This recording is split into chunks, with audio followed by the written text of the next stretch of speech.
In today's video, I'm going to teach you how to edit YouTube Shorts with Canva. First, open Canva and use the search bar to look for YouTube Shorts. This automatically sets your project to the 9:16 vertical aspect ratio, which is the perfect format for shorts and makes sure your video fills the screen on mobile without black bars. Next, choose how you want to start. You can pick a pre-made template if you want a quick, polished look. Or start with a blank canvas for full control. Templates are fully customizable, so even if you pick one, you can change colors, fonts, and layouts to match your style. If you are going blank, set a background color or simple gradient to keep things clean and readable. Now upload your footage. Head to the Uploads tab and bring in your video clips or images from your device.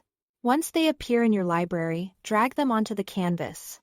Each clip you add will show up in the timeline at the bottom, which is where you'll do most of your editing. Use the timeline to trim, cut, and rearrange your clips. Drag the edges of a clip to trim off the start or end. If you need to remove a section in the middle, use the split tool to cut, then delete or move that piece. Rearrange by dragging clips left or right until the sequence flows the way you want.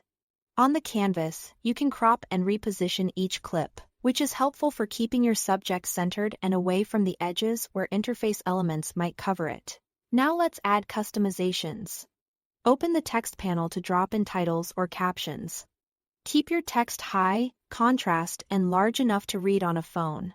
Explore stickers and graphics under Elements to add visual interest. Between clips, click the transition icon and choose a simple style. Short and subtle transitions usually feel more professional for shorts. For background music, open the Audio tab. Pick a track that matches your vibe and place it on the timeline.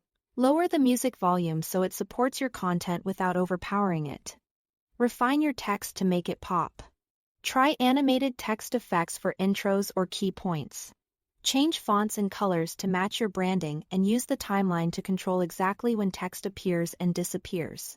Short, punchy lines timed to scene changes or beats can really elevate the pacing. When you are happy, click Share, then Download, and choose MP4. Hit download and your YouTube short is ready to post. Thanks for watching.